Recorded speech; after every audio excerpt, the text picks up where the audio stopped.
Yo, welcome to another video, guys. Today, the balance patch notes are here. We're going to go over them really fast. Right away, we've got Kinky, guys. He got nerfed, guys. He got nerfed. I do think he is one of the ones that people kept asking for a nerf on. Was it extreme? Let me know in the comment section what you think. If you're a Kinky owner, you probably say yes. If you are not, you probably say no. I think it's I don't know, man. I think maybe 20% was fair. 15% might seem a little extreme, but we'll see how that goes. Now, one that did not need it is the Nephthys, in my opinion. It's a big nerf, guys. She will not be able to silence her skill 1 anymore, which is pretty bad, unless they already have some sort of harmful effects. It shouldn't affect her skill 2 because it's multi-hit, so she will get debuffs on, and then the skill 2 will silence for 1 turn. But her skill 1 can indeed now be useless. We'll see how that goes, unless she violent procs, right? Alright, then we've got the Water Ryu. He got the nerf hammer. That 10% chance to strip on his skill 2 is pretty big, and which also affected the light and the fire Ryus. So Ken, the light Ryu and Ken, it affected them. So that's kind of rough. I know people kept saying he needed a nerf. I guess he got it. I personally would have liked just to see the passive increase by 1. I think the Water Ryu is really good, and he's needed. He can be used as a turn 2 counter, and he can be used as turn 1 also, right? The Water Bison, I don't know. Maybe I really don't know what's going on with him. He's going to now destroy the max HP by 50% of the enemy's lost HP. So instead of 50% the damage dealt. So I don't know if that's a buff. I assume it is, but I don't think that's good enough. He needs more. Now, the Fire Ryu was a big buff to him. Especially the Geogun meta, he was already countered by the Geogun if he could not obviously have more attack power. And with an attack power buff, he didn't have more attack power than the enemy, so he wasn't revenging. But now they eased that attack power condition, so he will be able to revenge now when they glance him, right? So it's a big buff for the Fire Ryu. And also the Wind Ryu, guys. The Wind Ryu got a great buff. Now he will not glance with his S3, which is great. The problem is the accuracy checks, man. So I don't know how good he's going to be, but that's pretty good. Now the Wind Oko Girl, the Charlotte, she got an extra 10% attack bar increase. So I think that's pretty good. We'll see how it goes. We'll see how it goes. I think, now in order for you if you run her on turn 1 on Swift, that eases the requirements of the speed you need, right, to tune your whole team to it. So we'll see how that goes. So the Chao, guys, really quick. Now he will cleanse himself at the start of the turn. So no longer will you be able to drop a bomb and then, he'll cleanse it or whatever. But I think that's a good buff for him. He will cleanse himself at the start of the turn. So if he's attack broken, he will cleanse the attack break and then he can do some damage. That's a good buff for him. We've got Theomars. His cooldown was decreased on his passive from 10 turns to 4. So those violent Theomars may be making a comeback, guys. They may be making a comeback. Then we've got the Monkey King, guys. The Fire Monkey King. He will now increase his resistance 10 times by 10% instead of 5. So you no longer need to ruin him with 50% resistance. He can indeed get all the way up to 100% resistance with his passive. Now, Karma, one buff that was really asked for the fire and the wind Omni Ujis. So Karma now will also increase the cooldown time by 3 turns above the maximum cooldown time. So how that's going to work is they're going to lose 50%, right? 50% of their HP if they use a skill with a cooldown, right? And on top of that, for example, say you cleansed with Lulu, right? And you've got Karma on you, Lulu, it just increased. Obviously, it goes on cooldown, right? Say it's a two turn cooldown on her S2. It is not going to be a 5-turn cooldown. I think that's a really strong buff. Karma is definitely now better than a silence, which before it may not have been. Now, because of that change to Karma, the Wind Onimuji, they had to change her S3, her passive. You will no longer get the Karma back instantly if they use it. Instead, it'll be 1 turn decrease on the cooldown. So we'll see if the Wind Onimuji is good now. Now, the Dark Panda, guys, be on the lookout for a video on that. We're going to be testing it. But now he will also heal when he revenges or counterattacks. It says counterattack, so we'll see if he can do it on revenge runes. But that's a good buff for him, definitely. We've got Chilling. He recovers his HP by 10% for every beneficial effect that you steal. I don't know if he needed that. I don't know. I think maybe more like a siege thing, possibly. Guild War, I don't know really. He's not used in RTA too much, but we'll see. Now the Wind one though, the Wind one, guys, they gave us a Carcano meta counter. He will be immune against defense decreasing effects. So I think a lot of people are going to be building the Wind Jack-o'-lantern to counter the Carcano meta in Siege. We also have the Neilstone Fighters. Now he's going to attack the enemy with an attack that is guaranteed to land a critical hit 3 times. Each attack inflicts continuous damage for 1 turn, increases your attack bar proportionate to the enemy's lost HP from your attack. So I assume if you do like 50% damage, or you take 50% of the enemy's HP, you will gain 50% attack bar.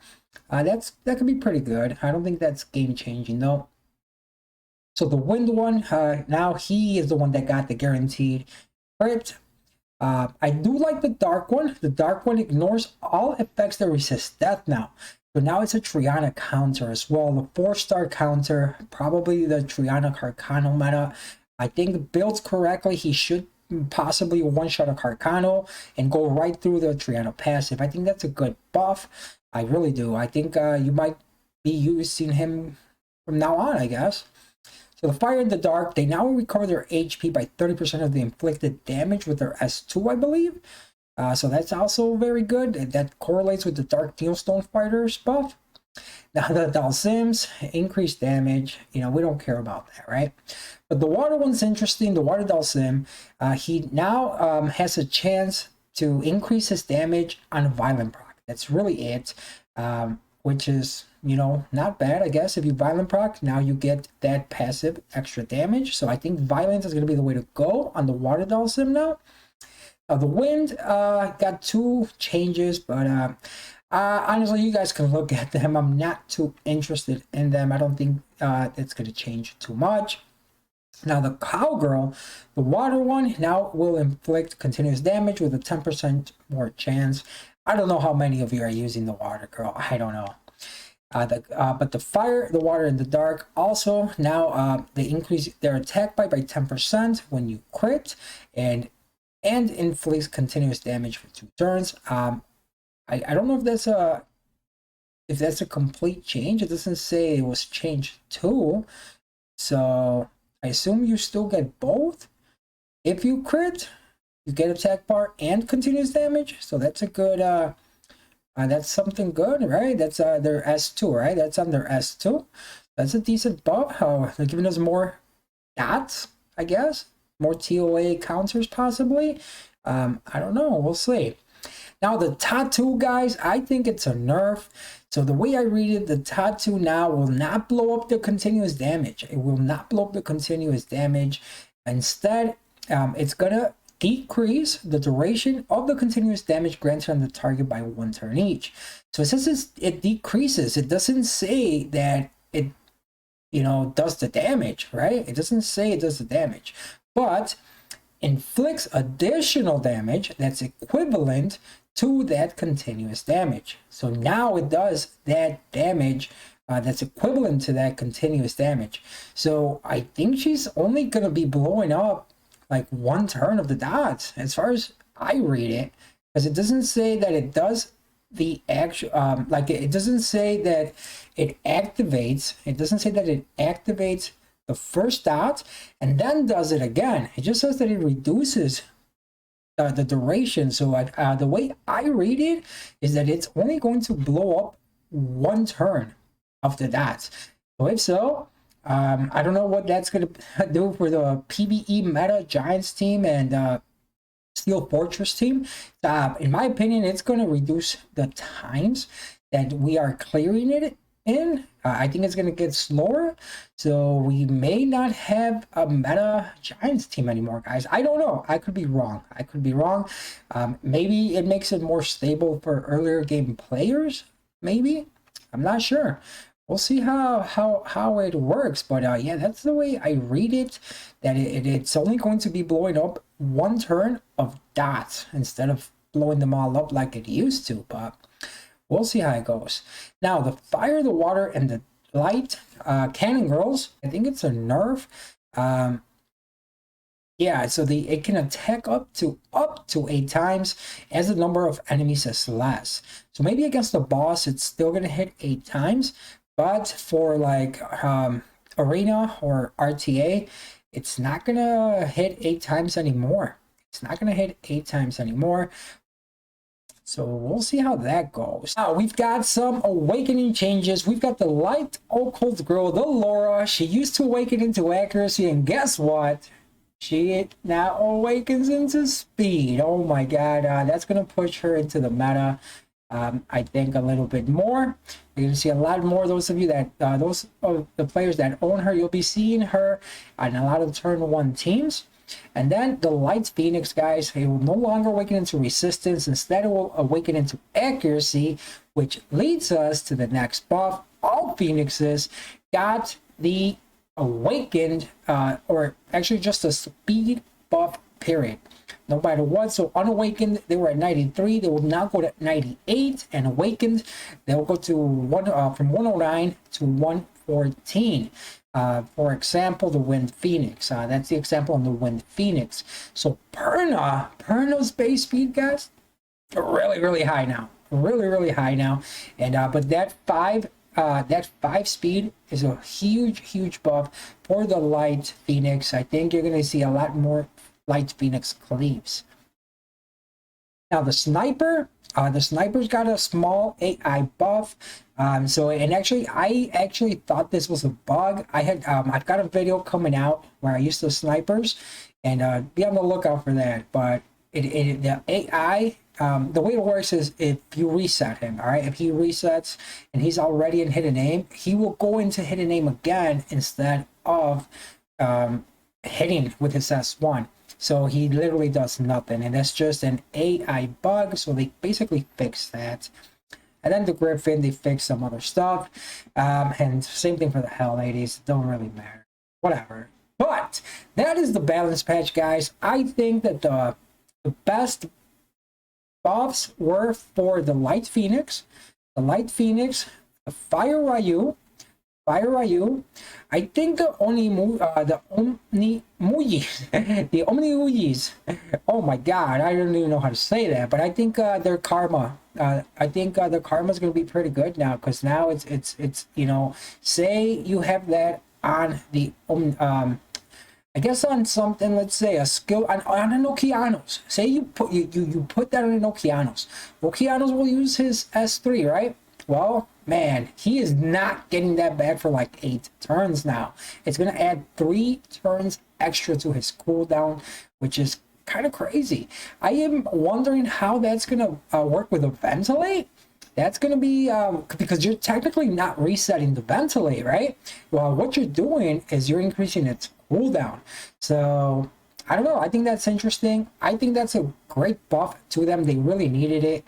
So I think definitely that's a winner for sure as far as the buffs go. The other one that I think was a good buff, probably the Dark Panda, I think is pretty good. He probably needed it. That's going to be pretty good. You'll see probably more Dark Pandas, especially maybe on Siege defense now. We'll see how it goes. And then obviously the buffs, the biggest loser, the Kinky and the Ryu, in my opinion. I personally don't think the Ryu needed a nerf. I think The Geogun was the one that needed the nerf. 10 definitely did not need the nerf, in my opinion. And I feel like the Lights Ryu didn't either. But if they nerf one, I guess they've got to nerf all three.